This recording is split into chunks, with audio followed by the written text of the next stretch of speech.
In this election, we each face a question. What kind of country do we want to live in?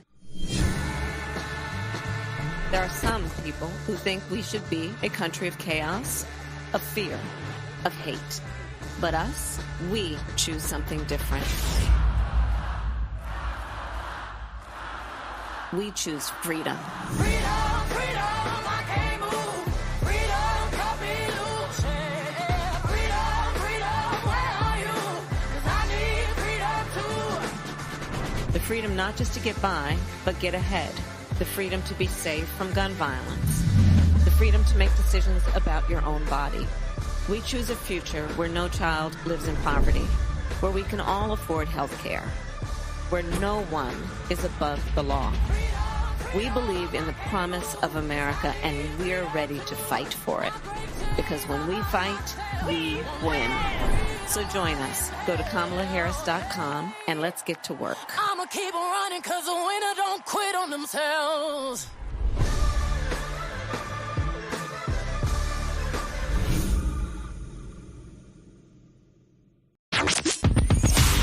Hi. Hey. What's up? All your favorite artists. Check it out. Say my name. DJ Khaled. This is Mila J. Bruno Mars. On Hot 1025fm.com. It's your main man, 360 the Poet from the Morning Wood. And are you looking for the perfect drink? Well, you found it.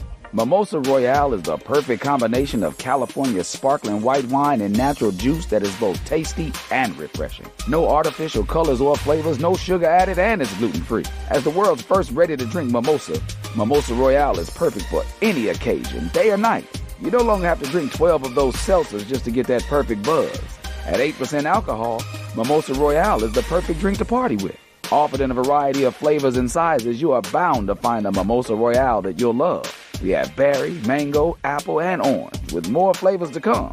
Mimosa Royale is the most award-winning flavored wine that serves in bottles or cans. You can find them online at drinkmimosa.com or find them at your local liquor store. Ask for it by name. Mimosa Royale.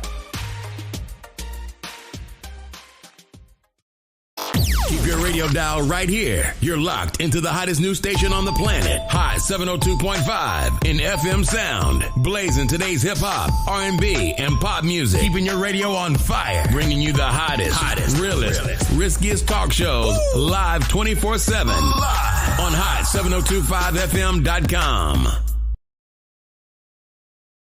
Yo, it's Tavon Greatness Patterson. Want to listen to Hot 1025 on the go? Download the Hot 702.5 app on the Apple Store or Google Play Store if you got an Android like me. Let's get it. This is Kid West. You're live with the Chiz Report with Kristie J. Hot 702.5. Tune in now on hot1025fm.com. This is Kristen Gamer, and you are tuned into my mom, Kristie J. Yeah, election time's coming. Who you gonna vote for? Yeah, if I was president, I'd get elected on Friday, assassinated on Saturday, buried on Sunday. They go back to work on Monday. If I was president, if I was president, if I was president, yeah.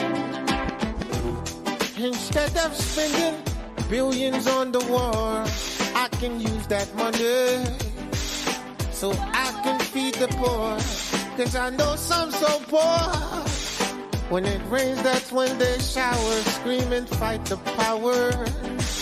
That's when the vulture devours. If I was president, I get elected on Friday, assassinated on Saturday, buried on Sunday. They go back to work on Monday. If I was president, if I was president, if I was president, yeah. I know some soldiers that sleep but they can't dream, wake up with screams, sounds of M16. So take this medal of honor for your bravery. I wish you the best, kid. You and your family. If I was president, I get elected on Friday, assassinated on Saturday, buried on Sunday. They go back to work on Monday. If I was president, if I was president, if I was president. But the radio won't play this. They call it rebel music. How can you refuse it? Children of Moses, tell the children the truth, the truth. It's not all that bling that's diamond. Tell them the truth, the truth. Most of y'all wear cubic zirconium. Tell them the truth, yeah. Your soul is worth more than diamonds. If I was president, all blacks, I had reparation, no segregation, feed the nation so there's no famine. Muslims, Jews, Christians, with all hold hands every week on the beach. Party by the sand, word up. Take trips on Air Force One. Don't need to bring the homeless with no sneaks to Air Force One. Better schools in the hood, better teachers for the classes, making money, paying no tax. Find the best scientists, tell them come up with an answer. I want the cure for AIDS and cancer, but I gotta watch my back. Snipers on the hill with the steel, waiting to J.F. I was president. I get elected on Friday, assassinated on Saturday, buried on Sunday. They go back to work on Monday. If I was president, if I was president. I feel the rain coming. Let me play my guitar for them right now. Let's go. Refugees.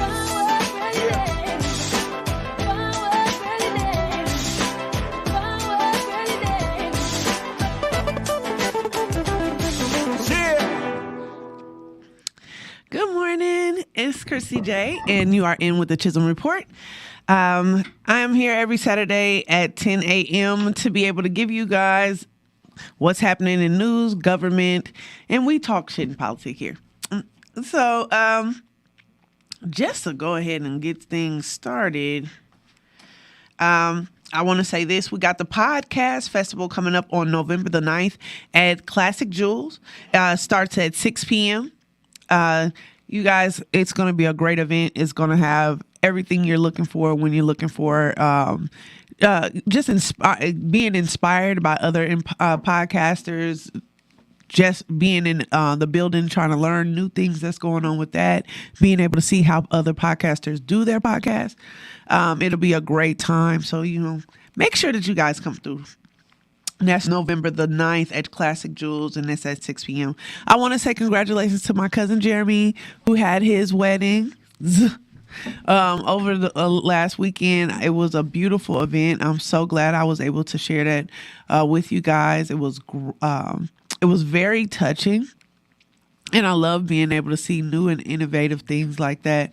One of the best weddings I've ever been to.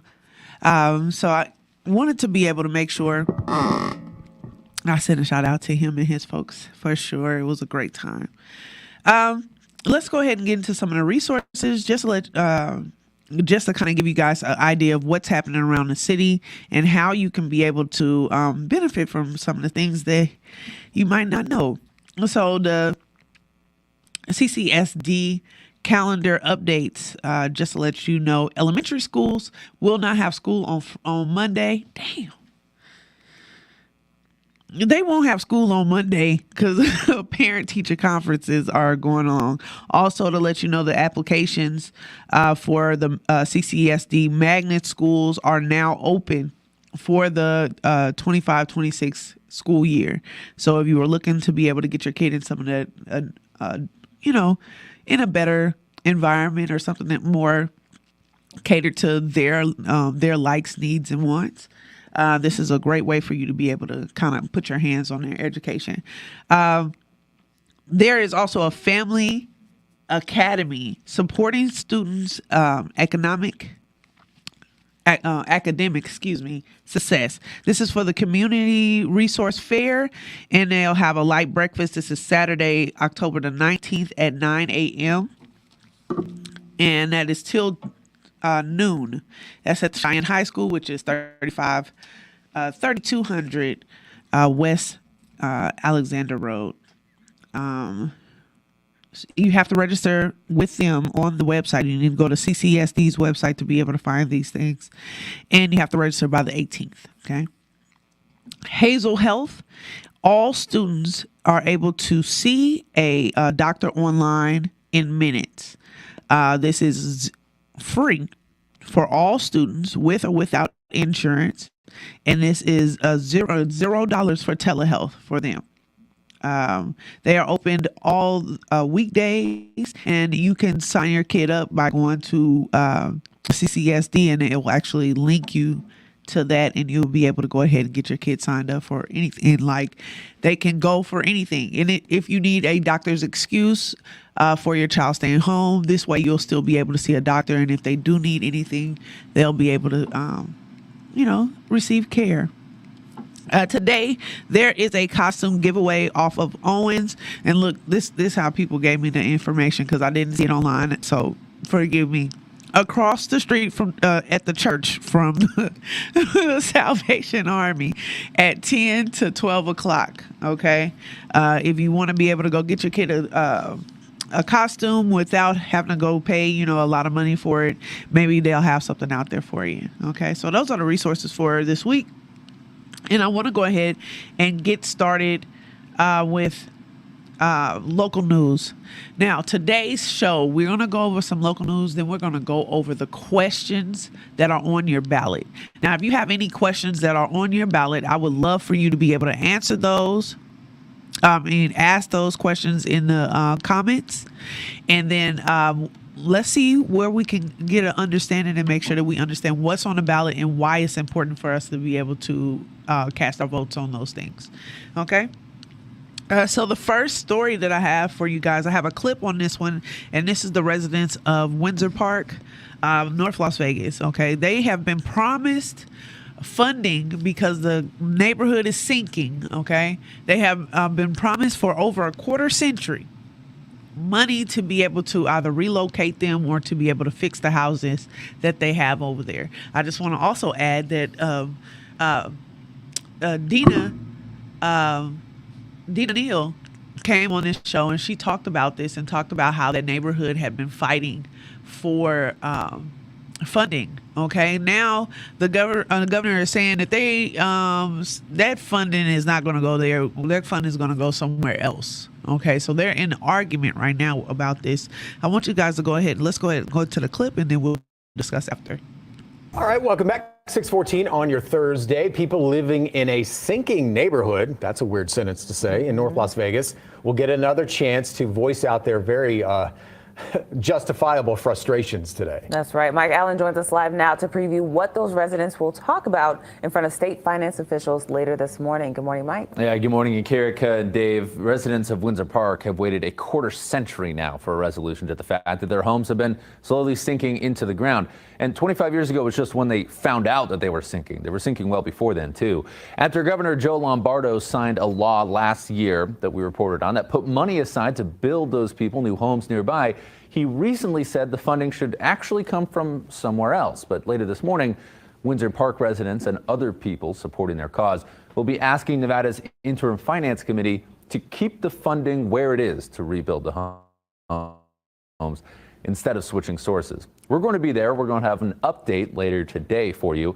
And Dave and Kirika, we're also going to come up to residents. We're going to ask them who came to speak. We're going to ask them what they've been told about the switch in funding sources. We're going to ask why they're opposed to it, and also whether they're optimistic at all the construction of the homes they were promised will actually happen anytime soon. And of course, as we just said, there's been a lot of frustration, justifiable for sure. And now that they're being told that the funding source might change, they have been saying over the last several weeks, this might delay it even further, and that's the last thing they want. Right. All right. Yeah, they feel like they've been getting the runaround for years, and so this is just another layer to that. Yeah. Hopefully there'll be some type of solution. Yeah, and that meeting is happening at 9 o'clock today. Again, we're going to be there. We're going to ask them some of those. Okay. So I would be frustrated as hell because there's been neighborhoods that have been built up all over this city, and they haven't had any issues with their funding. Okay. They may have had bumps and bruises, but not a half a century of them promising that they were going to give them the money. And then now this new governor says, oh no, I didn't know nothing about that. That money got to come from somewhere else because we need that funding for something else. That's messed up. So I hope people in Windsor Park are still fighting, and please share so you can make awareness of what's happening. Okay. I have another. No, I want to talk to you guys about, you know how they said that they were going to give a certain amount of money and allow Warner Brothers, and I believe it's another company, Warner Brothers and something else, that they were going to come here and they were going to do the TV and movie, production hub here in Las Vegas. And this was supposed to be able to add more additional money. Okay. So just to share that the plans have boosted here in Nevada, and they are going to make it $8.5 billion in investment dollars going towards them being able to bring that here in Nevada, right? I just want to say that first to say CCSD has reduced the budget for your education for your kids here, going from $20 million, not billions, not $8.5 billion, but $20 million to down to $10 million. And they said that's because they forgot to add the raises that the teachers had struck for. They were striking for that. I have a clip on this. And they said that they forgot to put that in there. So that means that you already have less teachers. Okay. They now know that they're not going to be, that they don't have the money for the budget to give them for next year. And they are cutting the budget that they had from 20, it went to 12, and now it is at 10.9 million. Let's go ahead and go into the clip and we'll discuss after.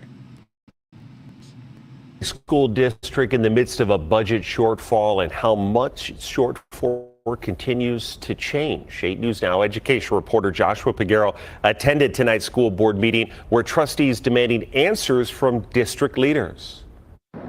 After a discussion that lasted for more than 2 hours among Clark County School Board trustees, it became clear that the district does not have checks and balances in place that picks up issues when it comes to the budget. The district changed how large its deficit is 3 times in the past few days. First, it was 20 million. Then on Thursday, it was 12 million. And then a few hours later, the number was revised down to $10.9 million. We should have had more timely communication with principals as we underprojected in January with our salaries, and we need to do better. Interim Superintendent Brenda Larson Mitchell says the shortfall represents less than 1% of CCSD's nearly $4 billion budget. But how did we get here? On September 15th, CCSD notified some schools it received at-risk funding when they shouldn't have and told them to adjust their budgets. On September 17th, the district realized teacher raises that were approved last year weren't included in the current budget. It also didn't anticipate increases in cybersecurity and litigation expenses. Larson Mitchell says it went over its litigation budget by $23 million. We have identified the root causes of not having sufficient process documentation, communication, and protocols, and we will do better. The district wanted to stress that no individual schools would be impacted by this budget deficit. Reporting at the Greer Education Center, Joshua Piguero, 8 News Now. All right. So, like I said, they invested $8.5 billion into the TV and film hub that they want to do here, but they won't. They cut the budget on your kids of the taxpayers that live here. Okay. And they only gave you 20. It started with 20 million. It went to 12 million, and now it is at $10.9 million for the budget for the year for your education, your educators, and their facilities. So be mindful this information, stuff like this is why we want to vote. This is why we want people to represent us the right way, so they can be able to know what's more important to us, because it's not more important for me to have a TV and a film hub. I would have loved for them to be able to put some additional money into the education, because we are what in the top 3 of the worst school districts or states for education in the nation. Maybe we need to put more money towards that. So, matter of fact, it's the time. Okay, we are doing 2 questions. I'm going to give you information on each one of these questions. There's 2 questions for North Las Vegas, and there is 7 questions for City of Las Vegas. Please, what the people be saying, the influencers, get in here, okay? Call your people. If there's somebody that you want to be able to understand what's going on with the bills, what's going on with what we're voting on. They're not really worried about the candidates. I feel like the candidates, that doesn't help. The questions are the most important things to me. And also being able to make sure we have a team of representatives that will work with us to make sure that we get everything we need.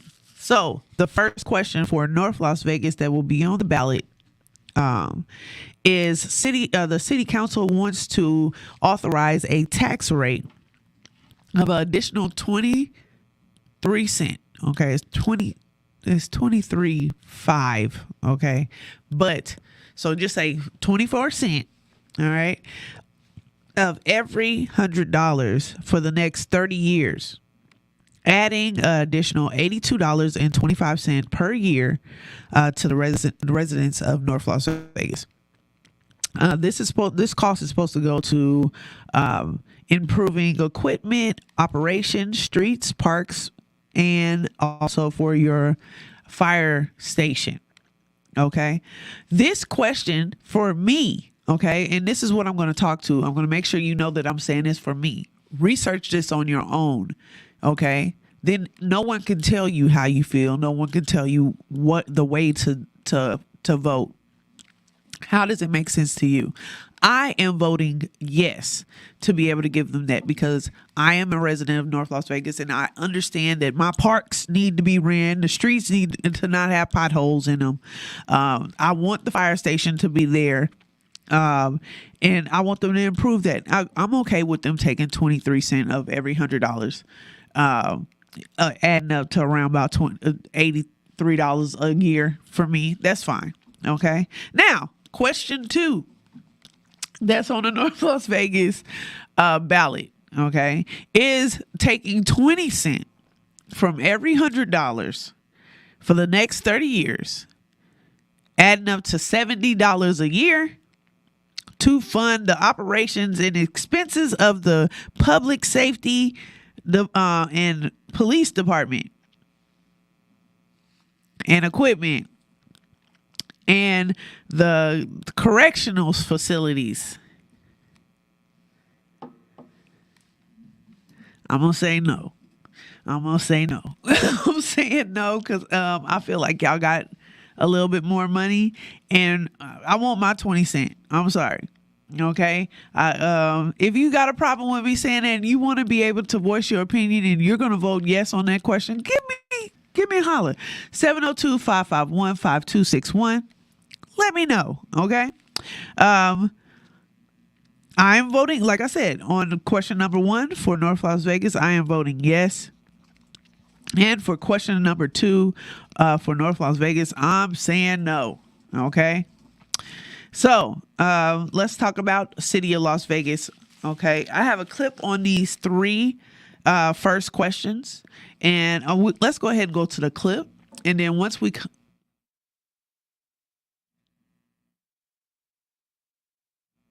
Yeah. Let's go over the first 3 questions. Okay. And you'll hear them in the clip, and then we'll discuss and we'll go over why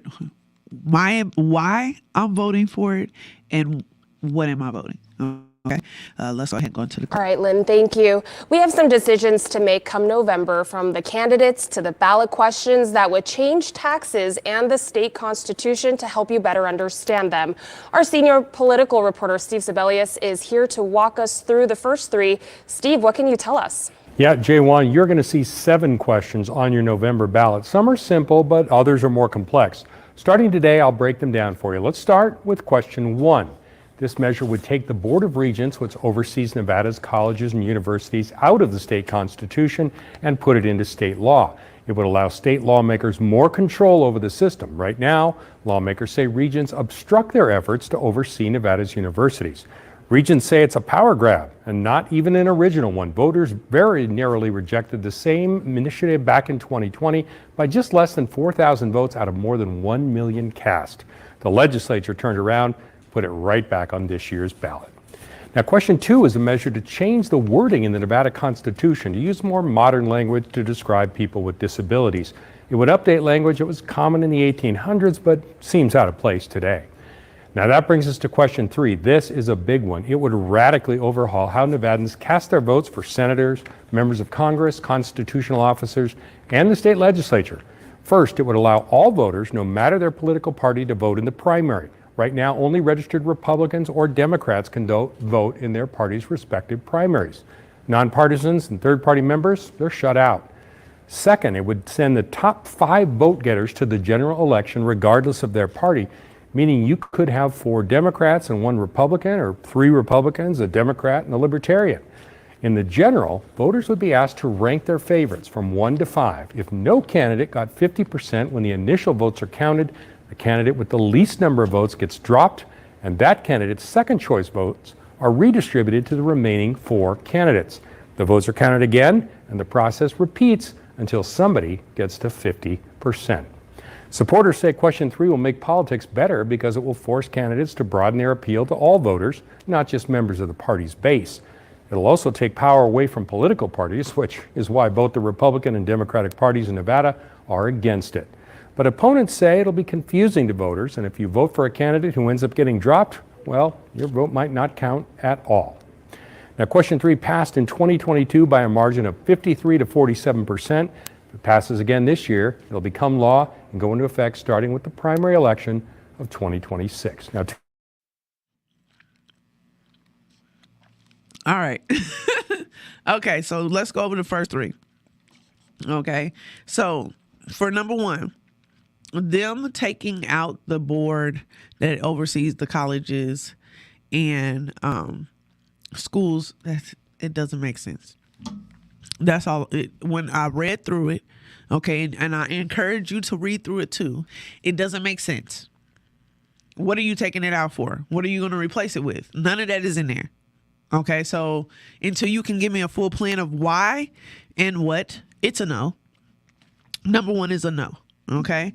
Number 2 is being able to put more modern stuff in there because people don't want to go by death and blindness or mental health, or mental illness. So they're just changing the words to make it politically correct, I guess. And I'm voting yes on that. That's fine. I don't have a problem with that. Okay. They don't call them mentally. It's kind of offensive to say you're mentally ill, you know. So it's I can understand them taking that out. Now, here we are. Question 3. Let's talk about it. When I first saw this, okay, I actually was like, oh hell yeah, because the nonpartisan people, which is nonpartisan means you did not pick a party, okay. Nonpartisan is the largest political group here in Nevada. All right. Bigger than Republicans, bigger than Democrat. All right. Nonpartisan.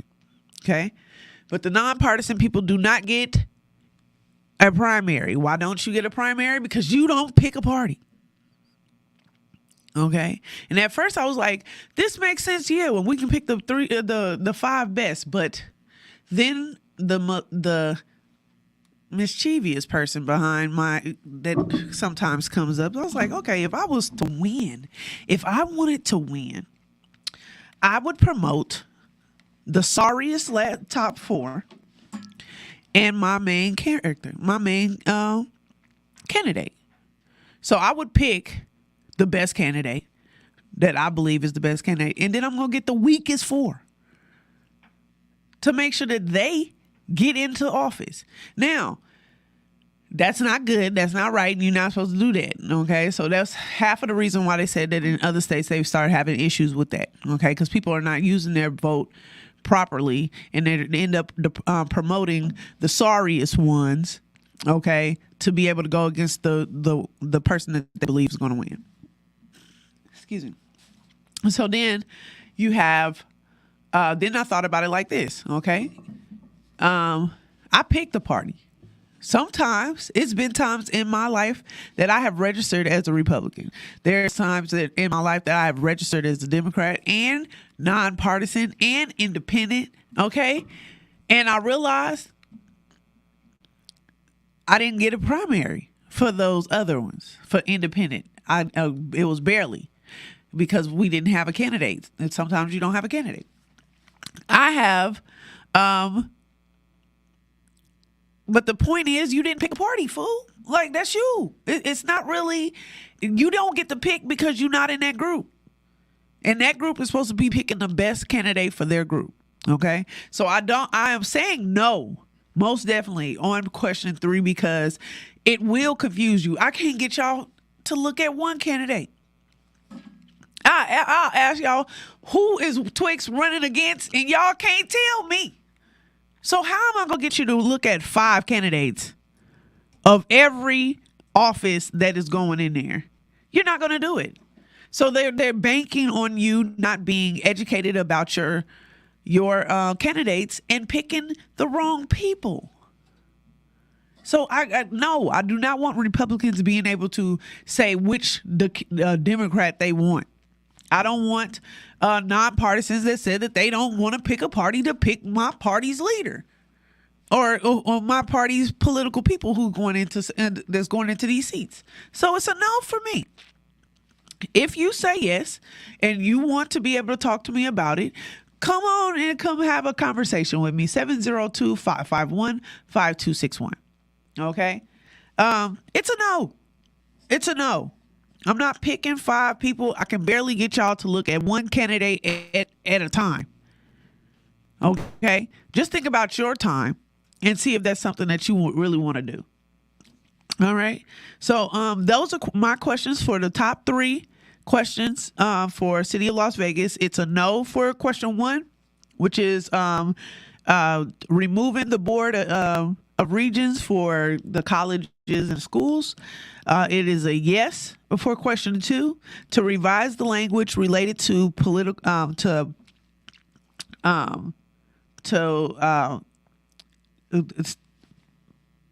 wording that's in the Constitution of individuals who have mental illness, blindness, or deafness. And it's a no for question 3, which is top 5 ranked choice voting initiative.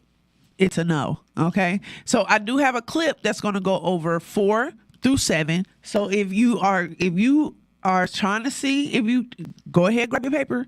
Okay. Because I'm going to go over the next 4 to 7 questions in the next clip.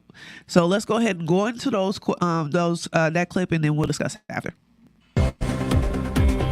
Nevada residents are facing a long ballot come November, and at the end, they will be asked to decide on 7 ballot questions. Yeah, senior political reporter Steve Sebelius has been tracking all the details and joining us here in studio. Yeah, Joe and Tricia, a lot of ballot questions. Not as many as California, but we still got a lot. Now, last night, we talked about questions 1 through 3. You can find more details about those on our website, ktnv.com. Tonight, let's take a look at the rest, starting with question 4. Now, Nevada became a state in 1864 during the Civil War. We joined the Union as a free state, and the state constitution prohibited slavery except as a punishment for a crime.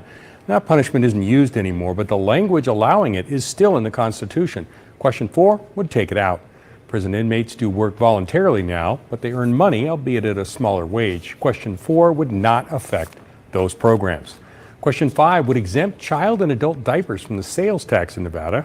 Why do we even need to vote on that? Well, long ago, the sales tax was the subject of a voter referendum, and once the voters uphold a law, it can't be changed again without another vote. So every change to sales taxes needs voter okay. Proponents say the measure will help especially low-income Nevadans afford a necessity of life, while opponents say it will cost the state. An estimate in the current calendar year shows Nevada would lose about $10 million in revenue. This exemption would last for 25 years and expire at the end of 2050.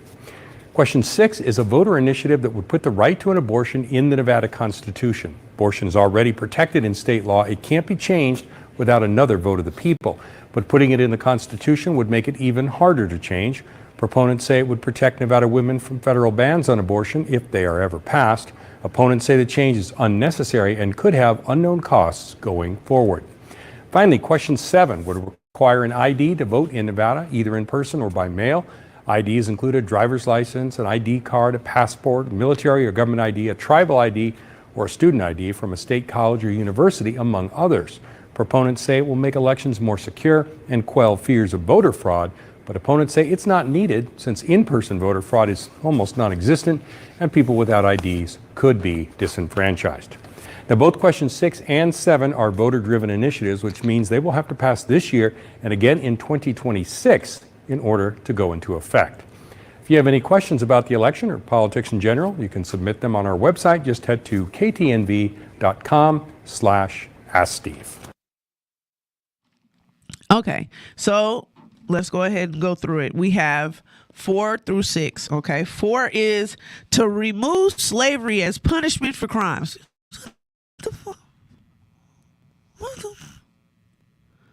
Y'all, slavery on the ballot again in Nevada. Like, what are y'all doing? It's a yes for me. Let's go ahead and remove the slavery for punishment from crime here in Nevada. Okay, let's go ahead and do that. So it's a yes on question 4 to remove slavery in Nevada in 2024. Okay, and it's a yes for question number 5 on exempt diapers. Okay, taxes on diapers for adults and babies. Why not? Why not? Can somebody, if somebody is going to vote no on that question, on 4 or 5, if you're going to vote no, no, we should have slavery as crime in Nevada. Okay, and F them kids and F them old people in their diapers. Okay, if you are voting no on those 2 questions, call in 702-551-5261. And I bet you they're going to sound like that. I said no to taking slavery out of Nevada in 2024. It's a yes for me on 4 and 5. Okay, 4-6, the right to abortion. I don't understand why men don't understand that this benefits them too. Okay. And I say this all the time. I said, you could have said no to having sex with her early. You could have said, no, I'm going to put a condom on. You could have said, no, I'm going to pull out. You could have said, no, I'm going to get you the morning after pill. And then when it's time for her to be able, like, look, you was able to say no to all those times. This is my time. And she say no and you say yes. No. No. Think about it. It's so, people want to talk about this all the time. Let's talk about it on both sides. Both of us should be thinking, like, I don't want to be stuck with this fool. I don't really like him. I was just, okay. And all else failed. I should still be able to make that decision for myself. And then for him too, like, man, she was just a sneaky link. I don't have no more kids. I got 6 already. You know what I'm saying? This benefits you too. Okay? Little thought running after your son. He ain't seen it before. Okay? You don't want her to be stuck in his life for the rest of life. Shoot, that benefits him too. The whole point is those are just one-offs. Okay. The reason why these bills, why this was put into place was because there was children being molested and raped and still having to carry a baby to term that is a product of them being raped or molested. Women stuck in relationships that they don't want to be in, domestic violence relationships. And it's every time she gets ready to leave him, he gets her pregnant. And she can't move on with her life. Okay? Dude, your daughter is an A student, biology major. Okay? She ended up hooking up with the weed man at the school. Okay? Yeah, she made a mistake. But you don't want her being tied to this. Okay? And I saw a film about it. Not a film. Dude did a little clip. I wish I would have remembered his name. But he said, if he lives in Texas and he want to smoke weed, he can go to Colorado and smoke all the weed he wants. When he gets back to Texas, Texas is not going to ask him about him smoking weed in Colorado. Okay? Gambling is not illegal everywhere else, but if you come to Vegas and you come gambling, then you go back to where you are, they're not going to question you about gambling. But when does it come right for a woman to seek medical help about something going on with her and she leaves, okay, and goes to another state to be able to get those services, and then when she gets back, she has to check in and prove that she hasn't had an abortion and give them her medical records and everything else behind it? That's not fair. And get out of people's business. Mind your own, and we'll have more money to do other shit. Anyway, okay, and then it's a no for me on number 7 for voter identification. We have known that the reason why we have are able to go in with our social security number or birth date, whatever the case may be, or whatever, is because some people cannot afford to be able to get the ID, or something might happen. They got robbed or something, don't have their ID on them, but still have the right to be able to vote. Okay. Migrants are not coming over here to be able to sneak a vote in that they're not gonna get no money for the vote, okay? And then turn around and you're saying that they're putting their vote in and jeopardize them not being able to stay here in the country behind a vote. They're not doing that. That's just stupid, okay? So 4 through 7. It's a yes for number 4, removing slavery. It's a yes for tax exemption for diapers for adults and babies. It's a yes for number 6 for the right to abortion, and it's a no for voter identification initiative. All right. So those are mine for the questions. I hope you guys, that makes sense for everybody. I do want to go ahead and go into the actual campaign for presidency so you guys know kind of where we're at. And they basically say that we are at a tie for the swing states. I do have a clip on that. Let's go ahead and go to the clip and we'll discuss after. Our new Wall Street Journal poll surveyed the 7 battleground states, the states that are going to decide this election. We find Harris leading in 4 of these 7 states and Trump leading in 3 of them. But the word lead has to be used loosely because these states are very close. The lead that one candidate or the other has is well within the margin of error. And the mystery is this. When we ask people which issues they care about, which issues are going to be most important to them when they vote, we find Donald Trump by far is viewed as better at handling those issues. Those are the economy and border security and immigration. And yet those advantages aren't translating to a big lead in a contest against Kamala Harris. And on some facets of our economic lives, like healthcare, the edge goes to Kamala Harris. When we ask about, does this candidate care about people like you? Kamala Harris has a narrow lead. Who has a leadership experience needed for the job? Donald Trump has the edge. But voters also say that Trump, more than Harris, is the candidate who is too extreme. That suggests that people see either his policy choices, say on abortion, as out of the mainstream, or his general style and approach, his persona, as too extreme. It's been a crazy, chaotic political year. We've had a change at the top of the Democratic ticket. There were 2 assassination attempts on Donald Trump. There's been millions of dollars in advertising and some bitter political rhetoric here. This has all had the effect of pushing Americans into their partisan corners. Across these 7 states, we find that Donald Trump is holding 93% of Republican voters and Kamala Harris is holding 93% of Democratic voters. There are very few people defecting from the party that they align with. One thing we find when we compare this poll to the last time we tested the swing states, when President Biden was at the top of the ticket, Trump had a narrow lead. What's important, though, is how much ground Kamala Harris has made up. She's gained in Arizona, in North Carolina, in Georgia. This means that she has more routes to victory in the Electoral College than Joe Biden did. She's competitive in all 7 states, including these Sun Belt states that look to be slipping out of reach for the Democratic Party. But overall, this is a highly polarized partisan electorate, and people are in their partisan corners. Okay. So I just wanted you guys to know kind of where we are with it. It's a very important election for us to make sure that we're casting our votes. If you say that you're not going to do it anymore, okay, I'm asking for everybody to at least try it once. All right. I'm not telling you who to vote for. I would love to tell you who to vote for. I'm voting for Kamala Harris because I believe that she's a better candidate than what we have in front of us. I believe that she's a better role model than a rapist, stealer type dude.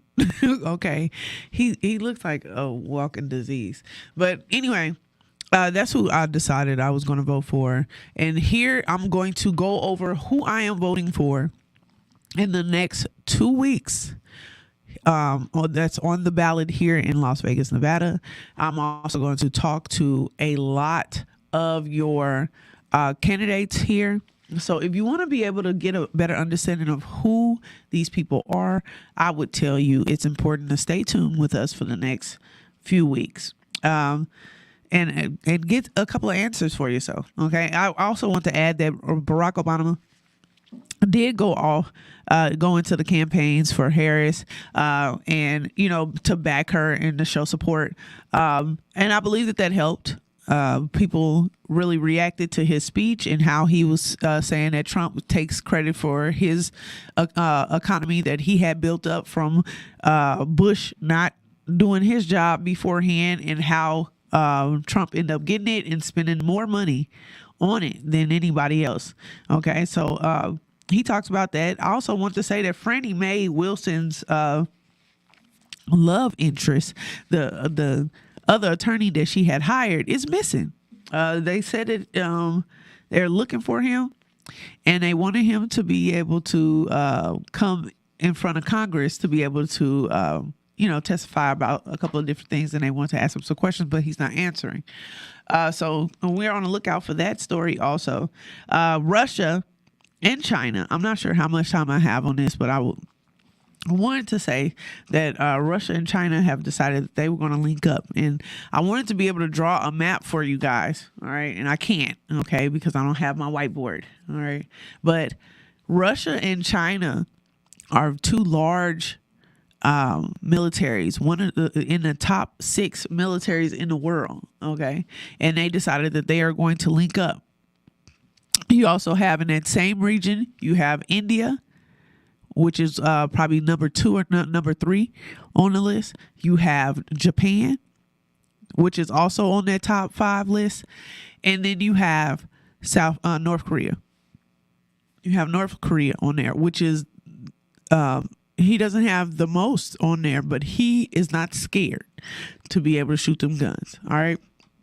So it's important that we know that if all of those people in that region decide to go up against us, they have more ammo than we do. They have more personnel than we do. And we are split with our money in Ukraine and Israel and fighting these additional wars and fighting for this border. Okay? So I want you guys to be aware of what's going on. Let me ask you 2 questions to leave with. One is everyone in your household who is eligible to vote, are they registered? And do they agree with your point of view? Does your daughter agree with are you saying no on abortion and she's saying yes? Are you saying no to diapers? Okay, and your wife is saying yes. What is going on with you guys? All right. Taking those questions away. I love you guys. Thank you for tuning in with me. I'm here every Saturday at 10 a.m. to be able to talk this shit in politics with you. This is a Chisholm Report, and I am Kristie J. If you see somebody out there grinding, let them know you see them shining, and I'll see you next week. Love you. Election time's coming. Who you gonna vote for? Yeah. If I was president, I'd get elected on Friday, assassinated on Saturday, buried on Sunday.